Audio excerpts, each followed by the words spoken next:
Chapter 25 death reason. तुम्हारी इतनी हिम्मत। ऋतिक सिराज का सर कुचलने ही वाला था कि तभी उसके कानों में एक आवाज सुनाई थी। इसी के साथ एक परछाई उसके सामने आ गई। ऋतिक की आंखें हैरानी में बड़ी हो गई, लेकिन इससे पहले कि वो कोई भी रिएक्ट कर पाता, उसे एक पावरफुल फोर्स महसूस हुआ और अगले ही पल वो उड़ता हुआ दूर जाकर गिरा। जमीन पर पटक जाने और हल्का खून उगलते के बाद ऋतिक ने अपना सिर उठाया और देखा कि एक अधेड़ उम्र का आदमी सिराज को वहां से ले जा रहा था। मल्होत्रा फैमिली का हेड लिहासा। कुछ लोगों ने उस अधेड़ उम्र के आदमी को देखा और तुरंत ही उसे पहचान लिया। वो रैंक 3 के वॉरियर है जो रैंक 4 पर पहुंचने वाले हैं। उन वॉरियर्स के लिए जो अभी तक मिडल वॉरियर भी नहीं बने थे, रैंक 3 का वॉरियर देखना उनके लिए आश्चर्यजनक था। हा, क्या बात है। मल्होत्रा परिवार के मेंबर्स को मार्शल आर्ट की लड़ाई में मदद के लिए दूसरों पर निर्भर रहना पड़ता है। ऋतिक ने हंसते हुए उसका मजाक बनाया। लिहासा ने गंभीर भाव से ऋतिक की ओर देखा। अगर आसपास हजारों वॉरियर्स मौजूद न होते तो वो सीधे ऋतिक को वही जान से मार डालता। ऋतिक अल्हावत, तुम अब हद पार कर रहे हो। तुम अपने ही साथी को जान से मारने का प्रयास कैसे कर सकते हो? प्रोफेसर शर्मा ने खड़े होकर गुस्से के साथ ऋतिक से कहा। यह एक मार्शल आर्ट लड़ाई है। मास्टर आहूजा ने हल्की नाराजगी के साथ प्रोफेसर शर्मा से कहा। जब उन्होंने मास्टर आहूजा की बात सुनी तो प्रोफेसर शर्मा का चेहरा लाल और सफ़ेद हो गया, लेकिन उन्होंने उन्हें पलटकर जवाब देने की हिम्मत नहीं की। ऋतिक, मेरे भाई, जेम्स चिल्लाते हुए ऋतिक के पास आया और उसने ऋतिक को गले से लगाते हुए कहा। उसके पीछे क्लास 29 के बाकी के स्टूडेंट्स शामिल थे। न केवल ऋतिक ने लड़ाई शानदार की थी, बल्कि उसे जीत भी लिया था। लॉरेंस एकेडमी के इतिहास में ये पहली बार था कि क्लास 29 के एक स्टूडेंट ने एक्सपर्ट क्लास के एक स्टूडेंट के खिलाफ जीत हासिल की थी। मुझे पता था कि मेरे बड़े भाई ही जीतेंगे, लीसा ने हंसते हुए कहा। लॉरेंस एकेडमी में सभी स्टूडेंट्स का ध्यान अपनी ओर खींचने वाला बैटल लगभग समाप्त हो गया था। उस दिन के बाद से लॉरेंस एकेडमी में कोई भी ऋतिक को कमजोर नहीं समझता था। मार्शल आर्ट युद्ध के दूसरे दिन ऋतिक गहरी नींद में सोया हुआ था। लगातार 3 दिन की ट्रेनिंग के बाद वो बेहद थक चुका था। बैंग बैंग बैंग, ऋतिक को दरवाजे पर किसी की दस्तक सुनाई दी। उसने अपनी आंखें मली और टाइम देखा तो दोपहर का 1 बज रहा था। प्रोफेसर राजीव, आप? उसने दरवाज़ा खोला और देखा कि बाहर प्रोफेसर राजीव खड़े हुए थे। क्या तुम अभी जागे हो? प्रोफेसर राजीव ऋतिक को देखकर मुस्कुराए। हाँ, ऋतिक ने एक अंगड़ाई ली। उसका पूरा शरीर अभी भी दर्द कर रहा था और सिराज के साथ लड़ाई में उसे बहुत थका दिया था। मैं यहाँ तुम्हारे लिए एक अच्छी और एक बुरी खबरें देने आया हूँ। तुम पहले क्या सुनना चाहते हो? प्रोफेसर राजीव ने एक आह भरते हुए कहा।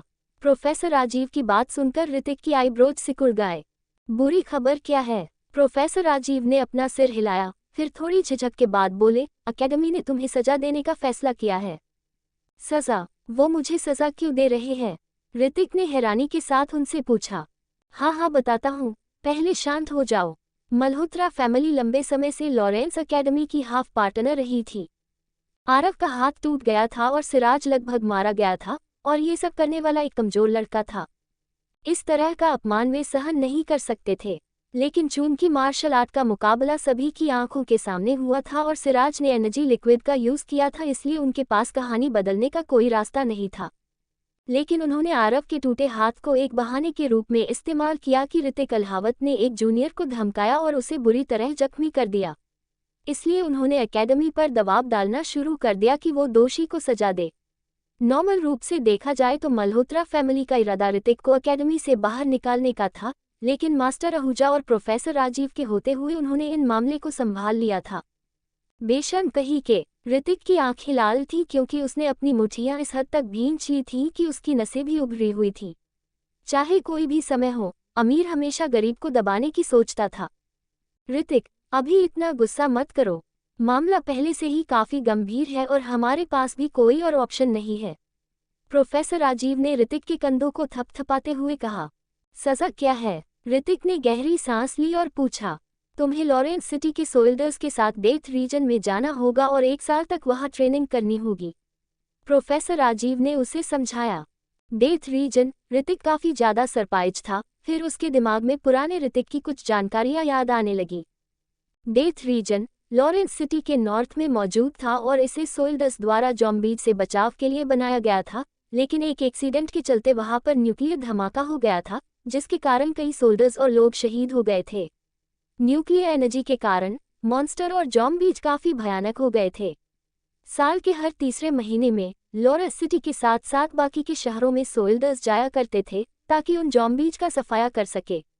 ये एरिया बेहद ही खतरनाक था और कई सोल्जर ज़ॉम्बीज में बदल गए थे और वहीं पर घूमते रहते थे। ठीक है, मुझे ये सजा मंजूर है। दूसरों के लिए भले ही ये एक सजा थी, लेकिन ऋतिक के लिए ये एक स्वर्ग की तरह था। वहाँ बहुत सारे ज़ोंबी मौजूद थे। उन्हें मारकर ऋतिक को ही सबसे ज्यादा फायदा होना था। ऋतिक ने सोच लिया था, जब वो थोड़ा और पावरफुल हो जाएगा तो मल्होत्रा फैमिली को उनकी असली औकात याद दिलाएगा। Chapter 26 storm of rose flower. Hrithik ने सोच लिया था, जब वो थोड़ा और पावरफुल हो जाएगा तो मल्होत्रा फैमिली को उनकी असली औकात याद दिलाएगा। ये कोई मजाक नहीं है, हम अभी भी इस सजा के खिलाफ लड़ सकते हैं, प्रोफेसर राजीव ने ऋतिक को समझाते हुए कहा। उन्हें डर था कि कहीं ऋतिक गुस्से में कोई गलत कदम ना उठा ले। मैं मजाक नहीं कर रहा हूँ, ऋतिक ने अपना हाथ लहराया और जवाब दिया। ठीक है, अब आप मुझे अच्छी खबर बताइए। प्रोफेसर राजीव ने अपना सर हिलाया, फिर अपनी जेब से एक छोटा सा बॉक्स बाहर निकाला। बॉक्स की सतह पर एक सुंदर सा फूलदार पैटर्न था और वो काफी खूबसूरत लग रहा था। जैसे ही प्रोफेसर राजीव ने उस बॉक्स को खोला, एक सिल्वर कार्ड उसके अंदर दिखाई दिया। मैं तुम्हें बताना भूल गया, ऋतिक, कंग्रेचुलेशन, 100 रैंक हासिल करने के लिए ये रहा तुम्हारा इनाम, प्रोफेसर राजीव ने मुस्कुराते हुए कहा। इनाम? ऋतिक थोड़ा हैरान हो गया था, लेकिन उसने जल्दी ही खुद को संभाल लिया। उसे पता था कि टॉप 100 के वॉरियर्स को सिल्वर स्किल कार्ड से सम्मानित किया जाता था। मार्शल आर्ट लड़ाई में जीत का मतलब था कि ऋतिक ने सफलतापूर्वक सिराज मल्होत्रा की जगह ले ली थी और एकेडमी में टॉप 100 में जगह बना ली थी। उसने बॉक्स में रखे स्किल कार्ड को देखा और उसे अपने हाथों में उठा लिया। स्किल कार्ड पोकर कार्ड जितना पतला था लेकिन बेहद मजबूत था। कार्ड की सरफेस को सिल्वर से पॉलिश किया गया था, जो काफी शाइन कर रही थी। Silver skill, storm of rose flower. Hrithik ने कार्ड को देखा और सरप्राइज होते हुए कहा। ये एक कीमती भाला तकनीक थी और एक असामान्य स्किल कार्ड के रूप में बांटा गया था। ये तुम्हारे लिए परफेक्ट रहेगी, storm of rose flower, professor Rajiv ने कहा। अकेडमी में बहुत कम लोगों ने भाले को अपना हथियार बनाया था। इस स्किल को हासिल करने के लिए प्रोफेसर राजीव ने काफी लड़ाई की था और ऋतिक के लिए वो स्किल कार्ड हासिल किया था। हालांकि प्रोफेसर राजीव को पता था कि इस स्किल कार्ड को हासिल करने के लिए एक इंसान ने उनकी मदद की थी, मास्टर आहूजा। पता नहीं क्यों लेकिन मास्टर आहूजा ऋतिक की साइड में थे। इस बात से प्रोफेसर राजीव थोड़ा हैरान थे। Storm of rose flower, famous भाला मास्टर दिनकर राज के द्वारा बनाई गई थी। वो 1 सेकंड में 100 भाले से बार करने में सक्षम थे और इसलिए ही ये तकनीक इतनी फेमस थी। हालांकि ये सिर्फ एक सिल्वर स्किल है, लेकिन अगर कोई अपनी पूरी पावर्स के साथ इसका यूज करे तो वो बहुत खतरनाक साबित हो सकती है, प्रोफेसर राजीव ने कहा। 1 सेकंड में 100 भाले के हमले। ये सुनकर ही ऋतिक के चेहरे से ठंडा पसीना बहने लगा। इस तरह के हमलों से दुश्मन को रिएक्ट करने का भी समय नहीं मिलता होगा और उनके शरीर पर पहले ही बार हो जाते होंगे। जब ऋतिक ने उस सिल्वर स्किल कार्ड को देखा तो वो खुश हो गया। उसने उस स्किल कार्ड को अपनी मेहनत का फल समझकर अपने पास रख लिया। ये रोज फ्लावर की स्किल कार्ड का आखिरी हिस्सा है। इसे यूज करने के बाद इस तरह का कोई भी स्किल कार्ड नहीं रहेगा, प्रोफेसर राजीव ने एक आह भरते हुए कहा। भाला मास्टर दिनकर राज ने फ्लावर ऑफ रोज कार्ड की कई स्किल्स को डेवलप किया था, लेकिन बहुत कम लोग ही इसे सीखने में सफल हुए थे और रैंक 6 के वॉरियर्स होने के रूल्स के अलावा स्किल कार्ड बनाने के लिए इंसान को अपनी स्किल्स में बड़ी सफलता हासिल करनी होती है। हर एक स्किल को बनाने में इंसान की मानसिक शक्ति समाप्त हो जाती है और इसलिए ही हाई लेवल की स्किल एक लिमिट में पाई जाती है। तो ये आखिरी स्किल कार्ड है। ऋतिक ने सिल्वर कार्ड पर भाला पकड़े हुए आकृति को देखा। हालांकि वो उस चेहरे को पहचानने में असमर्थ था, फिर भी वो उस आदमी की एक शक्तिशाली ऑरा को महसूस करने में सक्षम था। ठीक है, मैं इसे सीख लूंगा, ऋतिक ने कहा। सिल्वर कार्ड स्किल सीखने के लिए ऋतिक को ऑफिशियल वॉरियर की पोस्ट की जरूरत थी। उससे पहले उसे उस कार्ड को अपने पास संभाल कर रखने की जरूरत थी। प्रोफेसर राजीव ने अनुसार लॉरेंस सिटी के सोल्जर्स एक एयरक्राफ्ट में सवार होकर 2 दिनों में डेथ रीजन चले जाएंगे। उसी समय मल्होत्रा फैमिली में। डैड, आपको हमारा बदला लेना होगा, आरव अपने चेहरे पर एक भयानक बेरहमी के साथ दहाड़ते हुए बोला। पता नहीं किसी तरह, लेकिन उसके द्वारा ऋतिक को उकसाने और उसका हाथ तोड़े जाने की खबर पूरे एकेडमी में फैल गई थी। वो 3 जूनियर्स में से सबसे पावरफुल इंसान था जो एक मिडल वॉरियर बनने वाला थी, लेकिन वो असल में लॉरेंस एकेडमी के एक कमजोर लड़के से हार गया। इससे भी बुरी बात ये थी कि उसका भाई सिराज, जो लॉरेंस एकेडमी की टॉप रैंक्स में शामिल था, वो भी उससे बुरी तरह हार गया था और हिलने डुलने की हालत में भी नहीं था। एक इंसान जो उनके साथ मौजूद था, उसने अपनी आंखें खोली और बिना किसी एनर्जी या लाइफ फोर्स की छत की ओर देखा।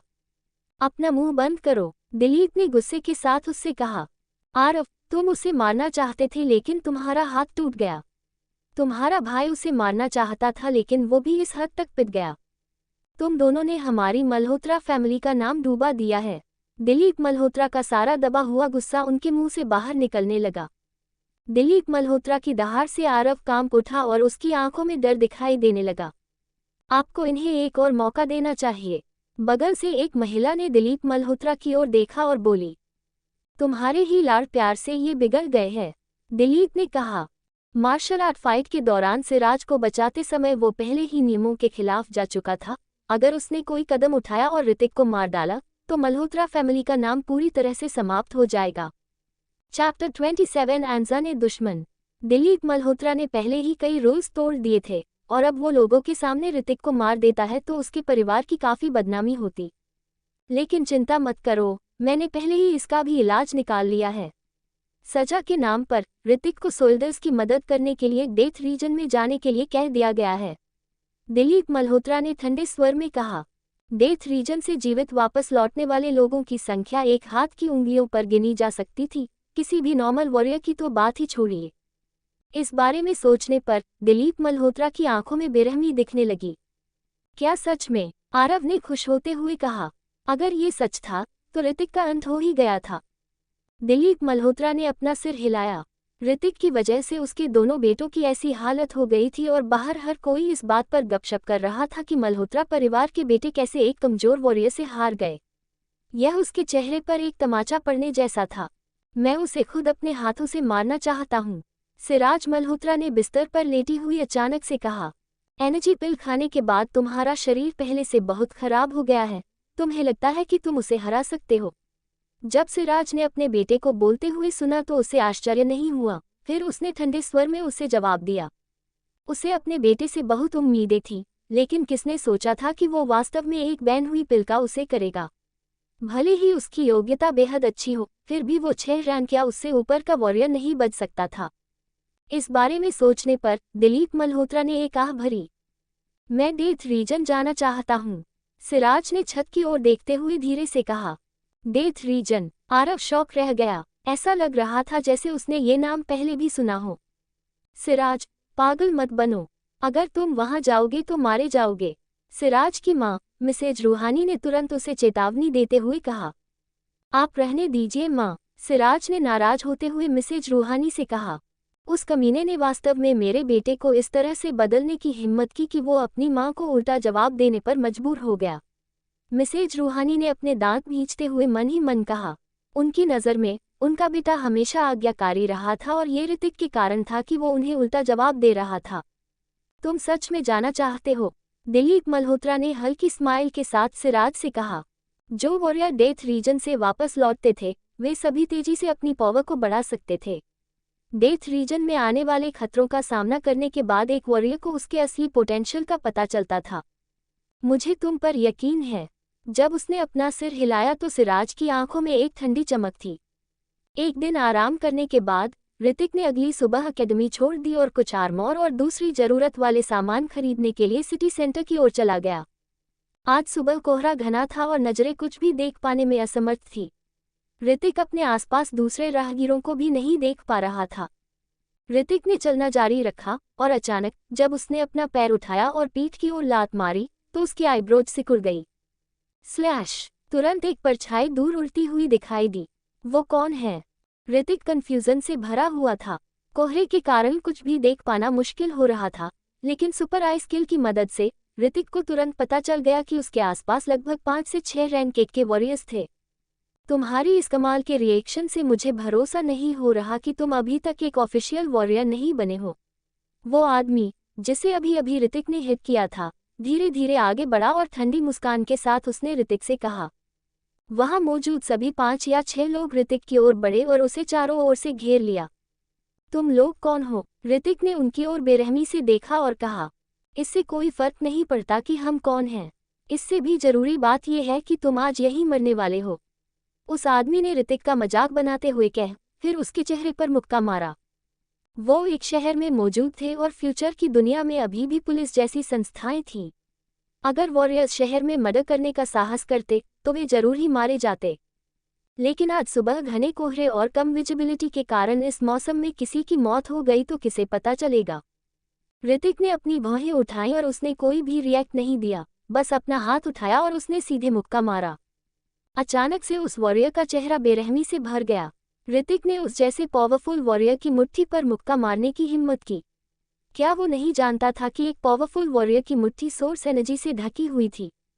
पेंग, दोनों की मुट्ठियां टकराईं और अचानक एक चटकने की आवाज आई। उस आदमी ने सोचा कि वो ऋतिक की मुट्ठी आसानी से तोड़ सकता है, लेकिन ऋतिक की मुट्ठी के बजाय उसकी अपनी हड्डियां और मांसपेशियां टूट गईं, जैसे उसके शरीर के अंदर कोई विस्फोट हुआ हो। ऋतिक ने उसे रिएक्ट करने का कोई मौका नहीं दिया। उसने अपना पंच उसके शरीर पर मारा। तुम वास्तव में जानते हो कि एक आर्ट को कैसे इवोल्व करना है?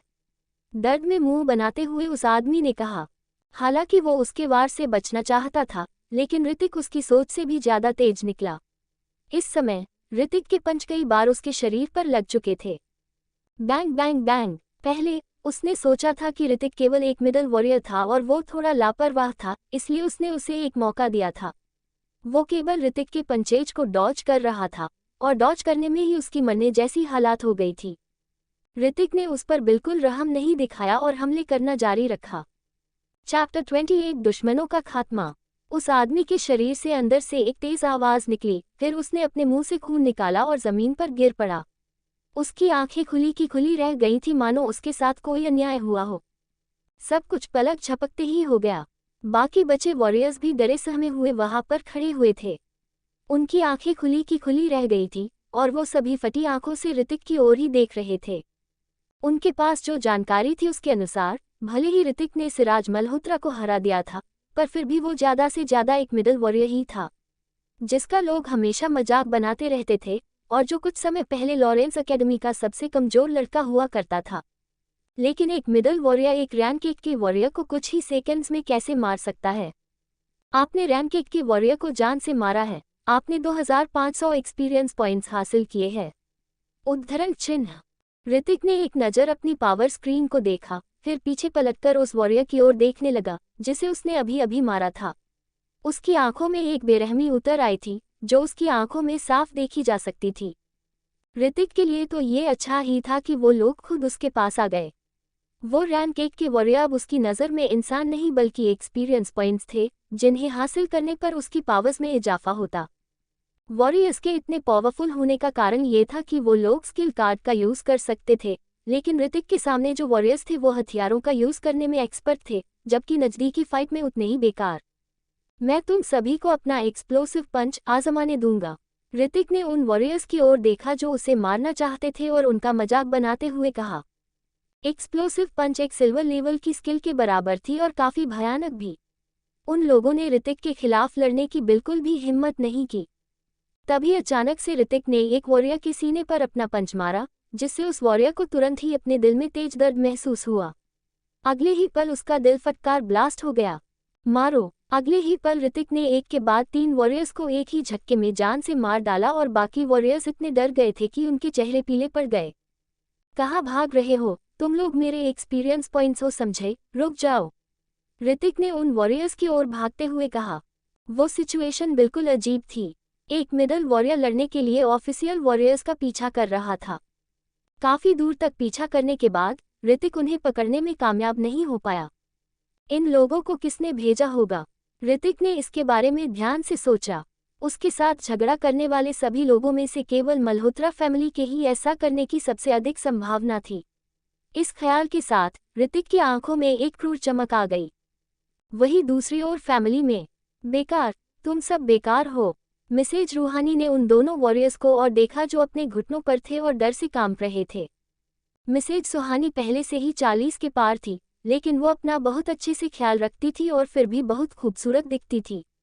हालांकि इस समय उनके चेहरे पर ढेर सारा गुस्सा भरा हुआ था और वो काफी खतरनाक लग रही थी। एक मिडल वॉरियर के खिलाफ 5 रैंक 2 के वॉरियर। तुम में से 3 मार चुके हैं और तुम दोनों के पास अभी भी वापस जाने का मौका है। उसके दोनों बेटे जब छोटे थे तब से उन्हें लाड प्यार दिया जाता था और वो उन्हें पीटना भी सहन नहीं कर पाती थी। उसे उम्मीद नहीं थी कि ऋतिक वास्तव में उनके साथ ऐसा करेगा। वो ऋतिक से दिल से नफरत करने लगी थी।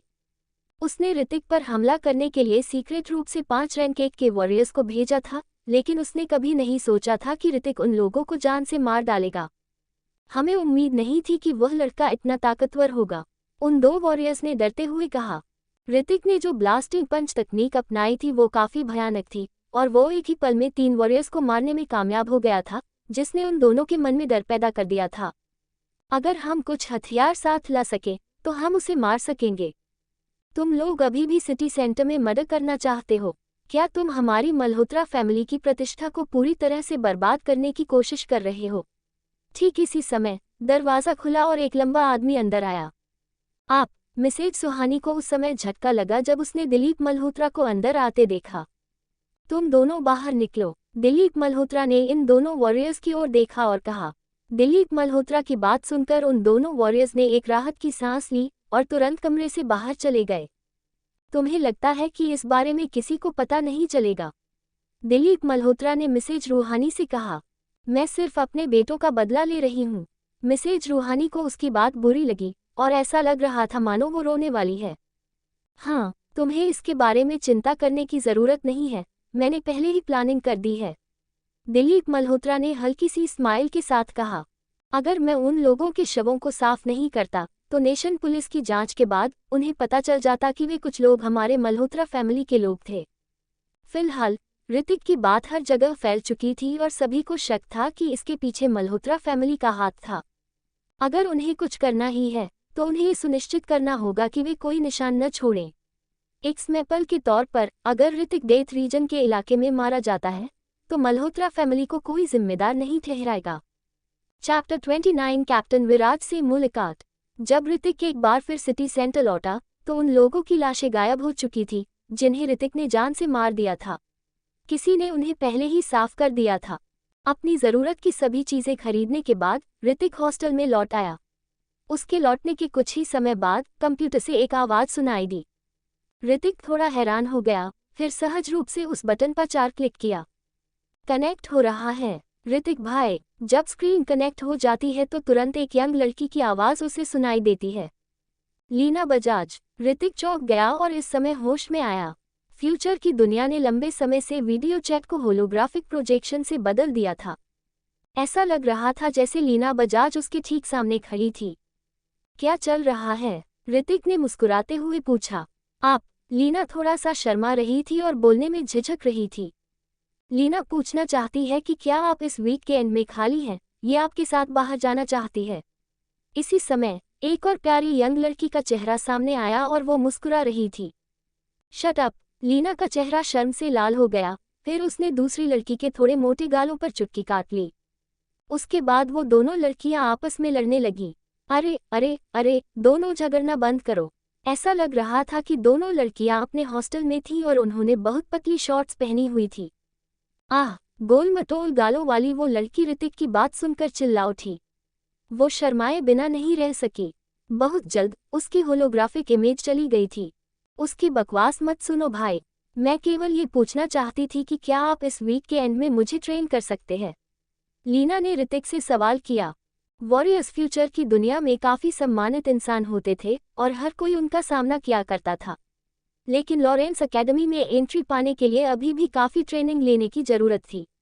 साथ ही ट्रेनिंग के जो इक्विपमेंट थे उन्हें उसे करना काफ़ी कठिन था। मैं कुछ थी के लिए लॉरेंस सिटी छोड़ रहा हूँ, इसलिए मेरे पास बिल्कुल भी टाइम नहीं है, ऋतिक ने उसे जवाब दिया। ऋतिक ने उसे ये नहीं बताया कि वो डेथ रीजन में जा रहा था। अगर वो ये बात लीना को बता देता तो लीना उसको लेकर थोड़ा परेशान हो जाती। ओह, आप कहाँ जा रहे हैं? लीना ने थोड़ी हैरानी के साथ ऋतिक से पूछा। मुझे एकेडमी की तरफ से दूसरी एकेडमी में भेजा जा रहा है ताकि कुछ दिन वहाँ रहकर दूसरे पावरफुल वॉरियर से ट्रेनिंग ले सकूं, ऋतिक ने उससे झूठ बोलते हुए कहा। ओह, फिर ठीक है, आप अच्छे से अपनी ट्रेनिंग कीजिए। ऋतिक की बात सुनकर लीना थोड़ा निराश हो गई थी, लेकिन फिर उसने मुस्कुराते हुए ऋतिक से कहा। समय तेजी से बीतता गया और अगली सुबह ऋतिक प्रोफेसर राजीव के साथ सुपरफास्ट ट्रेन से एयरपोर्ट के लिए रवाना हो गया। जब वे दोनों एयरपोर्ट पर पहुंचे और सुरक्षा घेरे से गुजरे, तो उन्होंने उस तरफ युद्ध की ड्रेस में कई सोल्जर्स को देखा। अपना ध्यान रखना ऋतिक, तुम्हें सुरक्षित बाउल लौटना होगा। प्रोफेसर राजीव ने ऋतिक की ओर देखा जो पहले से ही अपना कॉम्बैट सूट पहन चुका था, और गंभीरता से उससे कहा। दरअसल जब अकेडमी ने इस सजा का ऐलान किया तो प्रोफेसर राजीव भड़क गए थे। एक स्टूडेंट को डेथ रीजन में सफाई अभियान में भाग लेने देना मूल रूप से उसे उसकी मौत की ओर धकेलना था। हालांकि इसके बाद वो शांत हो गए थे। वो इसके बारे में तब तक कुछ नहीं कर सकते थे जब तक कि ऋतिक ने एकेडमी छोड़ने की हिम्मत नहीं की थी। लेकिन अगर उसने ऐसा किया तो उसका भविष्य सचमुच बर्बाद हो जाएगा। आप मेरी चिंता मत करिए, मैं सही सलामत वापस आ जाऊंगा। ऋतिक ने गहरी सांस ली और गंभीर अंदाज में कहा, मैं 1 महीने के भीतर वापस आ जाऊंगा। इस संसार में पावर ही सब कुछ थी। यदि आप रैंक 5 के वॉरियर बन गए तो आपको सेंट्रल गवर्नमेंट द्वारा भी मान्यता प्राप्त कर विशेष दर्जा मिलेगा। तुम हो ऋतिक अल्हावत हैं। तभी एक कॉम्बैट सूट पहने एक लंबा इंसान वहां आया और भौहें सिकुड़कर उसने ऋतिक से कहा। हाँ। ऋतिक ने हाँ में अपना सिर हिलाया और सहज रूप से सुपर आई स्किल को एक्टिवेट कर दिया। हालांकि सुपर आई स्किल उस इंसान की ताकत को ऑब्जर्व नहीं कर पा रही थी, जिसके मतलब ये था कि वो इंसान रैंक 3 का वॉरियर होना चाहिए था। इनसे मिलो, ये कैप्टन विराज है। ये इस मिशन के मेन लोगों में से एक है। प्रोफेसर राजीव ने उस इंसान का परिचय कराते हुए ऋतिक से कहा। ऐसा लग रहा था कि कैप्टन विराज ने प्रोफेसर राजीव को पहचान लिया था और उसकी ओर देखकर अपना सर हिलाया। फिर उसने ऋतिक की ओर देखा और ठंडे स्वर में कहा, हम वहां मनोरंजन के लिए नहीं जा रहे हैं, तुम अपनी जान गंवा सकते हो वहां। इतना बोलकर वो दूसरी ओर चल दिया। ये ऐसा ही है, उस पर ध्यान मत दो, प्रोफेसर राजीव ने मुस्कुराते हुए ऋतिक से कहा। ऋतिक ने हाँ में अपना सिर हिलाया और प्रोफेसर राजीव को अलविदा कहने के बाद वो सिल्वर इमोर्टल सोल वाला बॉक्स लेकर चला गया। सभी लोग तैयार हो जाए, हम अब रोल कॉल शुरू करेंगे। बाहर ग्राउंड में कैप्टन विराज और कुछ दूसरे हाई रैंक्स के वॉरियर्स पहले से ही वहां पर मौजूद थे। कई नामों पुकारे जाने के बाद ऋतिक ने सबसे एंड में अपना नाम सुना।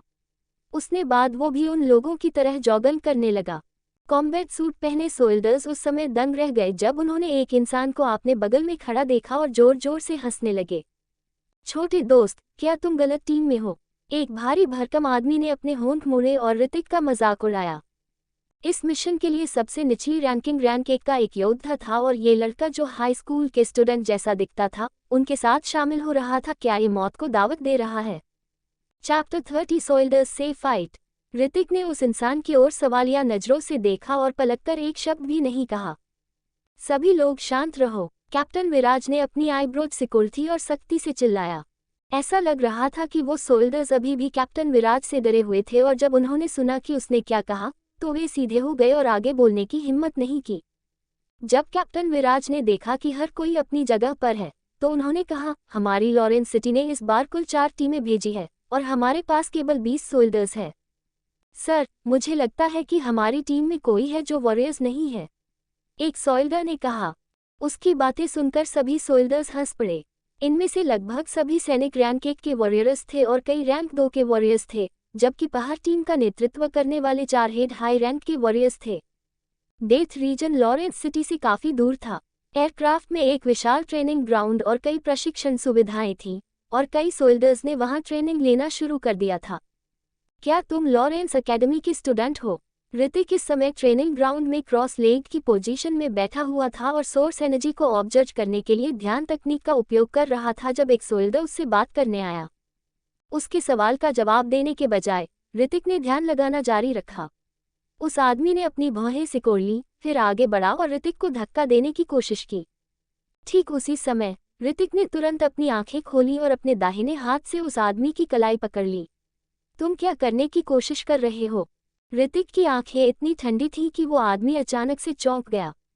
मैं बस तुमसे बातचीत करना चाहता था, मेरा कोई इरादा नहीं है तुम्हें नुकसान पहुंचाने का, वो आदमी मुस्कुराया और बोला। लेकिन वो अंदर ही अंदर काफी हैरान था। ऋतिक की रिएक्शन स्पीड बेहद तेज थी और उसके हाथ की ताकत भी कमजोर नहीं थी। क्या ये सचमुच हाई स्कूल का स्टूडेंट था? मेरा नाम करण राज है। मैंने लॉरेंस एकेडमी से पास आउट किया है, उस आदमी ने मुस्कुराते हुए कहा। करण राज, ऋतिक ने हामी में अपना सिर हिलाया। तुम यहाँ हमारे साथ क्यों हैं? करण ने थोड़ा हैरान होकर पूछा। जो कोई ऑफिशियल वॉरियर नहीं बना था, क्या वो उनके साथ डेथ रीजन में जाकर मौत को दावत नहीं दे रहा था? ये एकेडमी का फैसला है, ऋतिक ने बेबसी से कहा। उसके सामने जो इंसान था वो थोड़ा फ्रेंडली नेचर का लग रहा था। एकेडमी का फैसला? लॉरेंस एकेडमी में ऐसा भी कोई नियम है? करण को थोड़ी हैरानी हुई और उसने ऋतिक से पूछा। करण राज, तुम उस लड़के के साथ क्या कर रहे हो? अगर तुम ट्रेनिंग नहीं लेते हो तो मुझे इसकी परवाह नहीं होगी कि बाद में तुम्हारी मौत भी हो सकती है। तभी एक पावरफुल वॉरियर ने ऋतिक के सामने आकर मुस्कुराते हुए कहा। करण ने उस आदमी को घूर कर देखा और यह स्पष्ट था कि उसके और उस आदमी के बीच बहुत अच्छे संबंध नहीं थे। छोटे दोस्त, तुम ये क्या ले जा रहे हो? उस आदमी ने ऋतिक की ओर देखा और अचानक उसकी नज़र ऋतिक के बगल में मौजूद एक बक्से पर पड़ी। फिर वो उसे उठाने के लिए उसके नज़दीक जाने लगा। विवेक, दूसरे लोगों की चीज़ों को मत छुओ, करण ने ठंडे स्वर में उस आदमी से कहा। तो क्या हुआ अगर मैं इसे छू लूं तो? विवेक ने तिरस्कार की नज़रों से करण की ओर देखा, लेकिन उसने अपने हाथ नहीं रोके। लेकिन ठीक उसी समय ऋतिक ने अपना दाहिना हाथ लकड़ी के बक्से पर रख लिया और विवेक ने उसे हिलाने की कितनी भी कोशिश की, पर वो उसे हिला नहीं पाया। लड़के, तुम बेवकूफ़ हो। हुआ। विवेक को थोड़ी शर्मिंदगी महसूस हुई और उसने ऋतिक को बुरी नज़र से देखते हुए कहा। हाँ, तो ये वही कमज़ोर लड़का है। विवेक, जल्दी देखो उस लड़के के बक्से में क्या है। उसी समय बाकी सोल्जर्स भी आ गए और चूंकि उनकी अभी अभी वार्म अप ट्रेनिंग हुई थी, उनकी कमीज़ें उतरी हुई थी, जिससे उनका ऊपरी शरीर केवल काली बनियान में दिख रहा था। उनकी उभरी हुई मांसपेशियां भयानक लग रही थीं। अपनी लिमिट को क्रॉस मत करो, करण ने हल्के गुस्से के साथ कहा। बाहर में जाओ, विवेक ने फुसफुसाया। उसने करण को दूर धकेल दिया और ऋतिक के लकड़ी के बक्से को जबरदस्ती लेने की कोशिश करने लगा। क्या तुम सचमुच इसे देखना चाहते हो? ऋतिक ने अपनी आंखें सिकोड़ ली और उससे सवाल किया। बकवास बंद करो, विवेक ने दोनों हाथों से जोर से खींचा और लकड़ी का बक्सा छीनने में कामयाब हो गया। लेकिन जैसे ही उसने उस लंबे लकड़ी के बक्से को अपने हाथ में पकड़ा, उसे वो बक्सा काफी भारी लगा और उसने अपना हाथ लगभग जमीन पर दबा दिया। जल्दी से मेरी मदद करो। इसी बीच ऋतिक का हाथ हिला और लकड़ी का बक्सा खुल गया। विवेक को अभी तक होश नहीं आया था और तभी उसने एक ठंडी रोशनी की चमक देखी। ऐसा लग रहा था कि ऋतिक ने उस लकड़ी के बक्से से कुछ बाहर निकाला था। स्विश! जैसे ही चांदी के लंबे भाले की नोक उसकी गर्दन पर लगी, उसे अपनी गर्दन पर तेज दर्द महसूस हुआ। क्या तुम इस सिल्वर इमोर्टल सोल को देखना चाहते थे? ऋतिक ने हल्की मुस्कान के साथ कहा। तुम? विवेक का चेहरा सफ़ेद पड़ गया था और वो उस भाले की पावर को महसूस कर पा रहा था। हालांकि उसकी खरोंच वाली स्किन पर केवल खून का निशान था, उसे लगा कि अगर ऋतिक उसे अभी मारना चाहेगा तो वो पहले ही मर चुका होगा। क्या ये रैंक 1 का योद्धा है? सच में? ऋतिक ने अपना सिर हिलाया और भाला वापस ले लिया, फिर निराशा के साथ विवेक की ओर देखकर कहा। लड़के, अगर हिम्मत हो तो दोबारा कहो। ऋतिक की बातों से अन्य सभी सोल्जर्स गुस्सा हो गए और सोल्जर्स की एक टीम ने उसे घेर लिया। अभी उससे माफी मांगो, करण ने फुसफुसाते हुए ऋतिक से कहा। उसकी बात सुनकर ऋतिक ने अपना सिर हिलाया और भीड़ से कहा, माफ करना दोस्तों। क्या तुम्हें लगता है कि तुम केवल माफी मांगने से बच जाओगे?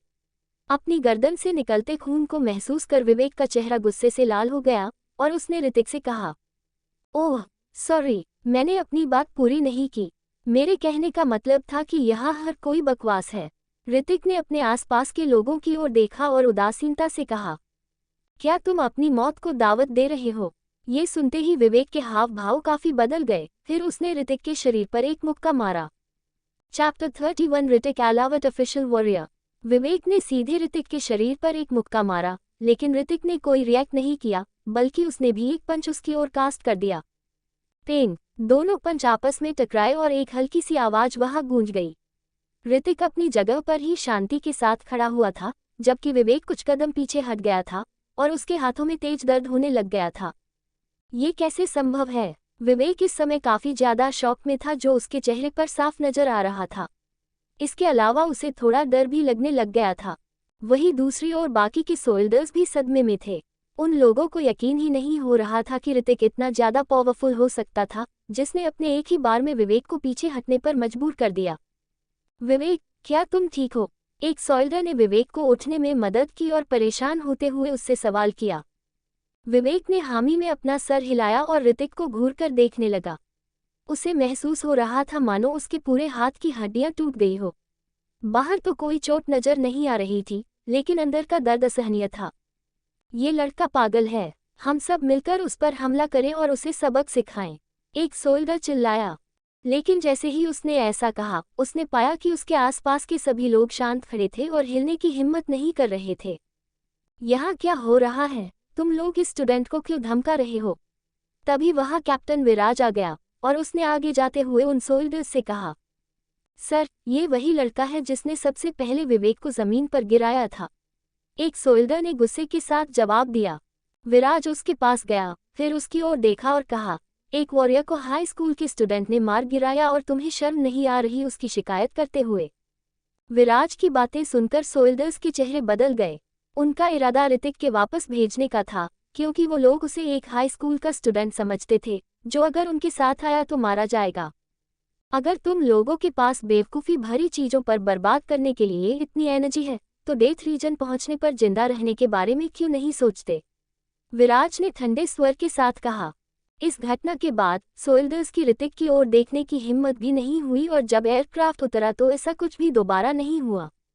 डेथ रीजन एक समय पर एक सोल्जर कैंपस हुआ करता था, जिसे ज़ॉम्बीज और इवॉल्व मॉन्स्टर्स से मुकाबला करने के लिए डिज़ाइन किया गया था, लेकिन समय के साथ साथ ही पूरी तरह से बर्बाद हो गया था।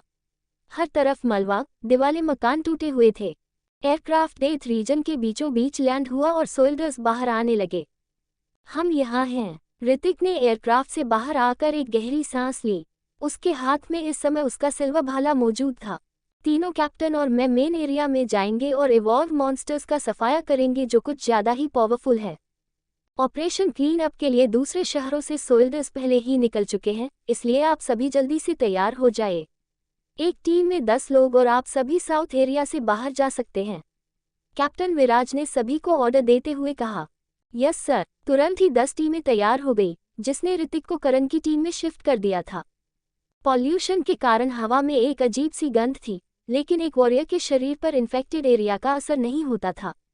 जब तक उन पर इवॉल्व मॉन्स्टर्स या ज़ॉम्बीज ने हमला नहीं किया, तब तक वे सुरक्षित थे। क्या तुम इससे पहले यहाँ आए हो? चलते हुए ऋतिक ने करण से सवाल किया।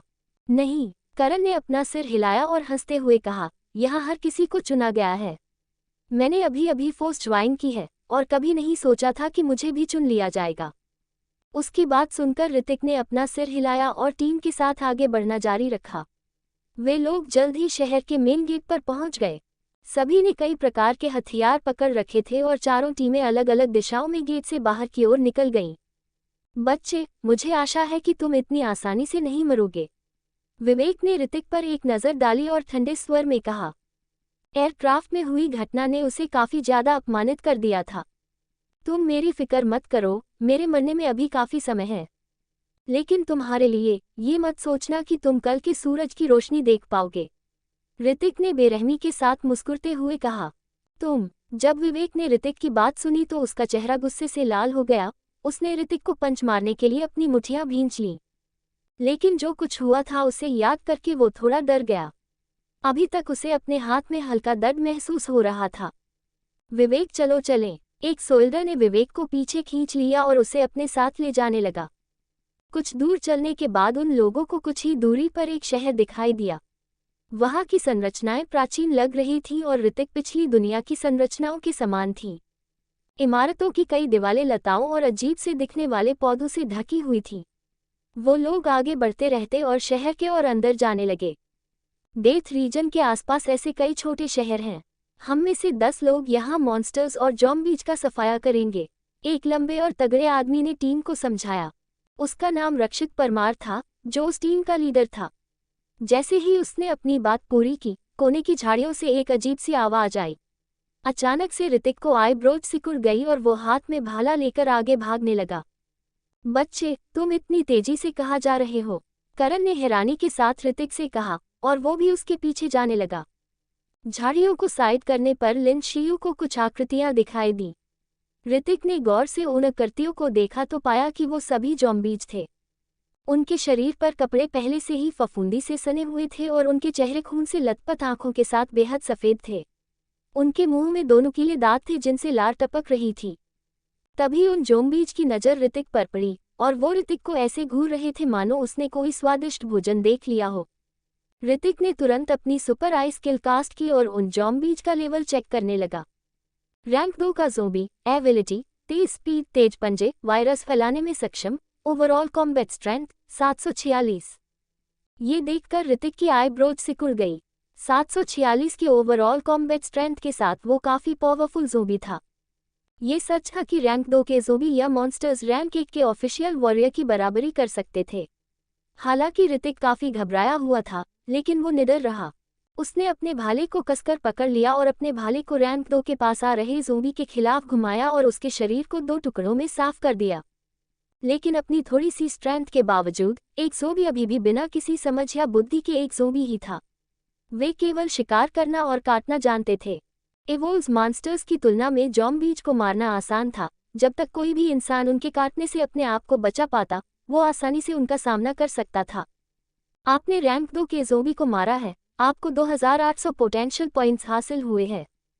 वाओ, इतने सारे एक्सपीरियंस पॉइंट्स! ऋतिक ने खुश होते हुए मन ही मन कहा। लेकिन अभी वो अपना जश्न मना ही रहा था कि तभी ज़ॉम्बीज ने उसके पीछे से हमला कर दिया। उन ज़ॉम्बीज के मुंह में मीट के टुकड़े लटके हुए थे। उन्होंने अपना मुंह खोला और बचे हुए मांस को अपने दांतों के बीच फंसाकर अपने पंजे घुमाए। ऋतिक पीछे नहीं हटा बल्कि उसने अपना भाला चला दिया। भाले की नोक पर एक ठंडी ऑरा चमकने लगी और वो तेजी के साथ आगे बढ़ने लगा। अगले ही पल ऋतिक ने अपने सामने आ रहे ज़ॉम्बी के ऊपर भाले से हमला किया। वो हमला सीधे जाकर उसके सर से टकराया और उसके सर के 2 टुकड़े हो गए। ऋतिक ने वहां मौजूद कई ज़ॉम्बीज को जान से मार डाला था और उसे अनगिनत पोटेंशियल पॉइंट्स हासिल हुए थे। कंग्रेचुलेशन, आपने लेवल 12 हासिल किया है। अपनी पावर स्क्रीन पर आ रहे इन शब्दों को देखकर ऋतिक थोड़ा हैरान हो गया। जैसे जैसे उसने ट्रेनिंग ली थी, उसके पोटेंशियल पॉइंट्स हर रात बढ़ते गए और इन सभी पोटेंशियल पॉइंट्स को हासिल करने के बाद यह कोई आश्चर्य की बात नहीं थी कि उसका लेवल बढ़ गया था। उसके बाद ऋतिक ने अपनी डिटेल्स चेक की। नाम Hrithik Alhawat, level 12, experience points 15, strength 105, physique 70, speed 54, skill super eye skill fury, anger points 0 out of 100, overall combat strength 758, potential points 12। मेरे पास पहले से ही 700 से ज़्यादा की ओवरऑल स्ट्रेंथ है। एक बार जब मैं इन 12 पोटेंशियल पॉइंट्स का यूज़ करूंगा और एक बार फिर लेवल पर करूंगा तो मैं एक सामान्य रैंक 1 के वॉरियर के लेवल पर पहुंच जाऊंगा। थोड़ा सोचने के बाद ऋतिक ने अपनी स्पीड में 6 पोटेंशियल पॉइंट्स ऐड कर दिए, जिन्हें ऐड करने के बाद उसकी स्पीड 60 हो गई। उसके बाद उसने बाकी के बचे पॉइंट्स को अपनी स्ट्रेंथ में ऐड कर दिया। पोटेंशियल पॉइंट्स को ऐड करते ही उसकी ओवरऑल कॉम्बैट स्ट्रेंथ 800 हो गई और तभी उसे अपनी पावर स्क्रीन से एक आवाज़ सुनाई दी। कंग्रेचुलेशंस, आपने रैंक 1 के वॉरियर का टाइटल हासिल किया है। इन शब्दों को सुनकर ऋतिक की खुशी का ठिकाना नहीं था, लेकिन तभी उसकी नज़र टाइटल शब्द पर पड़ी और वो उसे गौर से देखने लगा। Title, rank 1 warrior, passive skill, हमले के तहत एंगर पॉइंट्स को तेजी से बढ़ाना। ऋतिक को समझ नहीं आ रहा था कि वो हंसे या रोए। एंगर पॉइंट्स के लिए उसका गुस्सा होना जरूरी थी और गुस्से के लिए उसका पिटना जरूरी था। अब ऐसे में नुकसान और फायदा तो उसी का होना था, लेकिन ऋतिक को ये इतना भी बेकार नहीं लग रहा था। पावर अप स्ट्राइक उसके दुश्मनों द्वारा चोट मिलने से बढ़ते गुस्से पर निर्भर करती थी और उसका यूज केवल तभी किया जाता था जब एंगर पॉइंट्स की गिनती पूरी हो गई हो। रैंक 2 का ज़ॉम्बी, टीम का लीडर रक्षित पनवार आगे बढ़ा और उसने ज़ॉम्बीज की लाशों को फर्श पर पड़ा देखा और उसकी आईब्रोज सिकुड़ गई। ये ज़ॉम्बी रैंक 1 के ज़ॉम्बी से बिल्कुल अलग थे। वे तेज थे और वॉरियर्स के लिए भी काफ़ी खतरनाक थे। किसने सोचा था कि ऋतिक उन्हें आसानी से जान से मार डालेगा। वाह, तुम तो काफ़ी पावरफुल हो। जब करण ने ये नज़ारा देखा तो उसने हैरानी के साथ चिल्लाते हुए ऋतिक से कहा।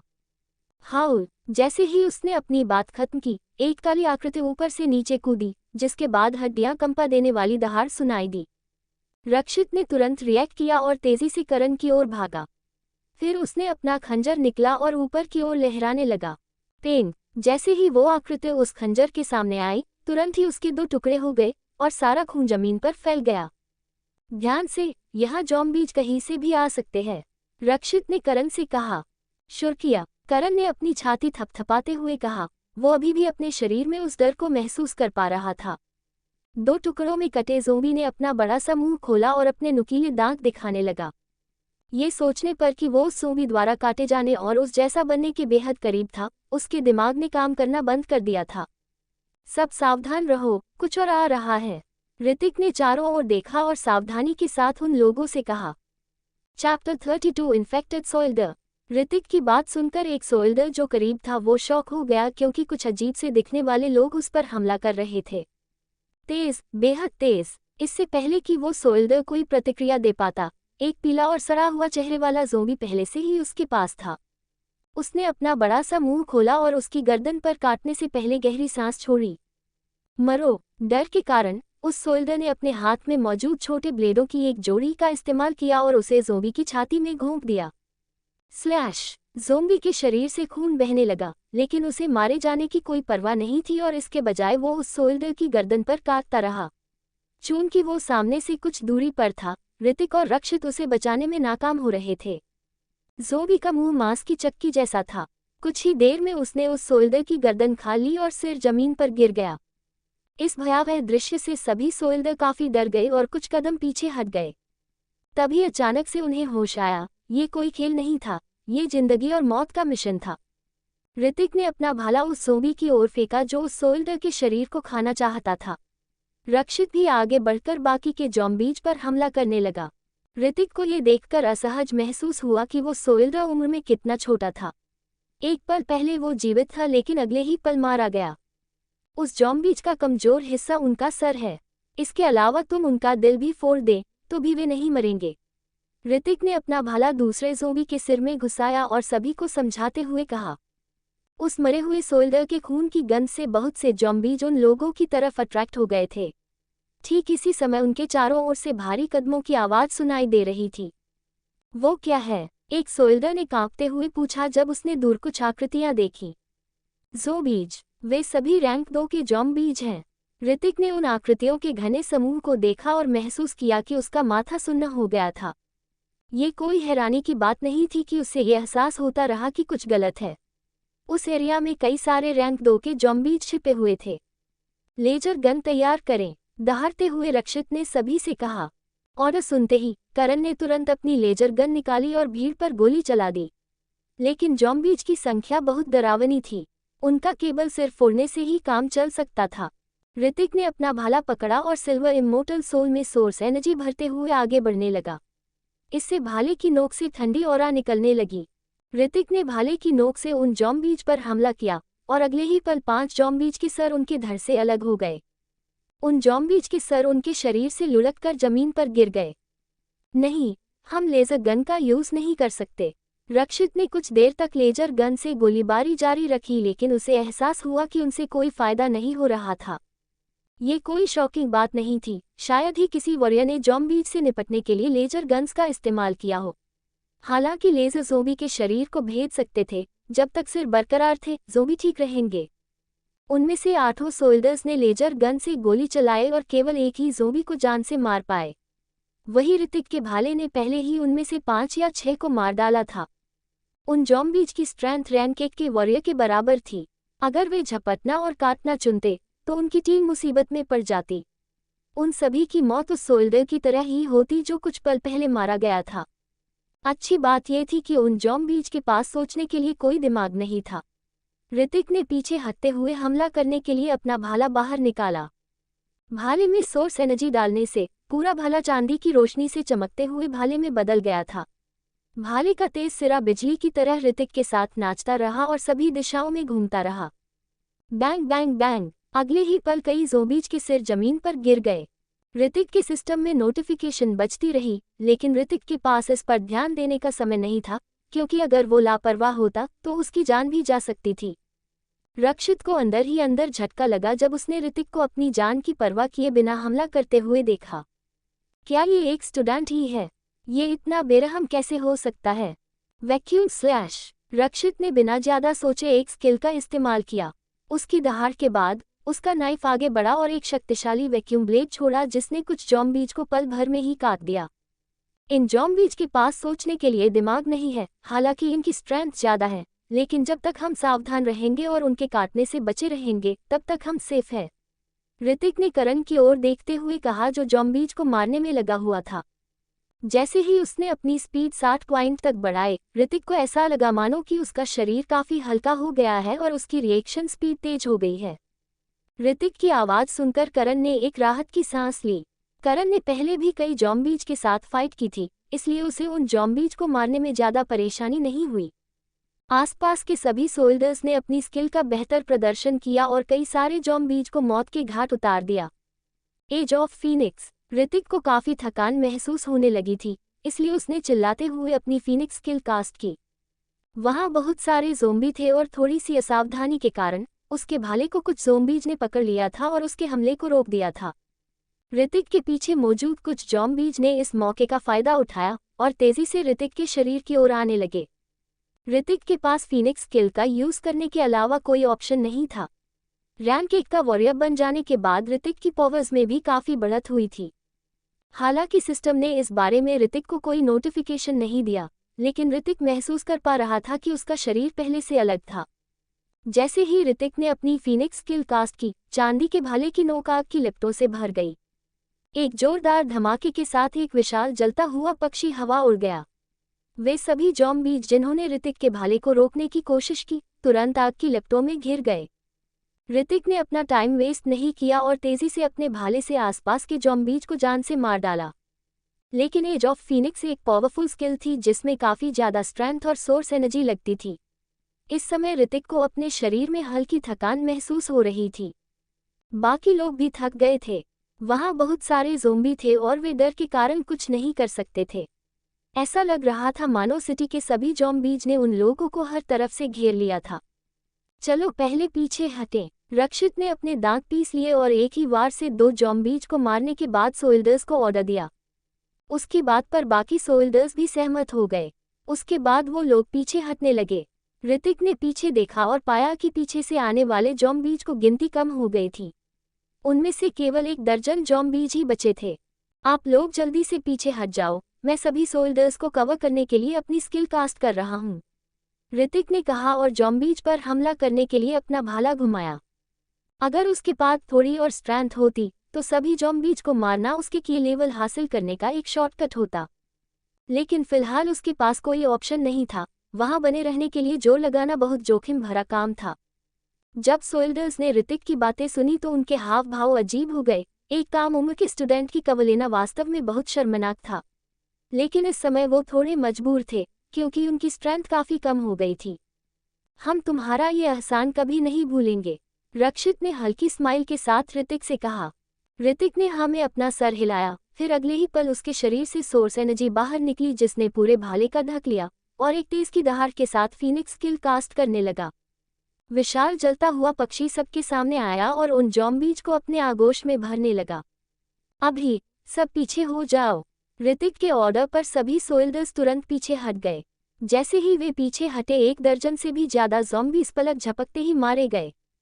ऋतिक ने तुरंत अपने शरीर से सोर्स एनर्जी को निकालना बंद कर दिया और सोल्जर्स के पास आ गया। अगर ऐसा ही चलता रहा तो संभावना थी कि उसकी मौत भी हो सकती थी। सब लोग इधर आ जाओ, ये जगह सेफ लगती है, रक्षित ने एक ऊंची बिल्डिंग की ओर इशारा करते हुए कहा। हर कोई बिना किसी हिचकिचाहट के बिल्डिंग के अंदर भाग गया। ऋतिक भी उनके साथ अंदर चला गया और तुरंत दरवाजा कसकर बंद कर दिया। सभी की सांसें उनके गले में ही अटकी हुई थी। ऐसा कुछ उन लोगों ने पहली बार महसूस किया था। ऋतिक सावधानी से आगे की ओर जाने लगा और उसे वहां पर ज़ॉम्बीज़ के कोई भी निशान नहीं मिले। लगता है उन ज़ॉम्बीज़ को पता नहीं चला कि हम यहाँ छुपे हुए हैं, ऋतिक के एक गहरी सांस लेते हुए कहा और जमीन पर बैठ गया। उसने भाले को भी अपने पास में रख लिया। आखिरकार उसे अपनी इन्फॉर्मेशन बोर्ड को देखने का समय मिला और उसने पाया कि उसने 2 लाख से ज़्यादा एक्सपीरियंस पॉइंट्स हासिल किए थे। ये वास्तव में उसकी उम्मीद से बाहर था।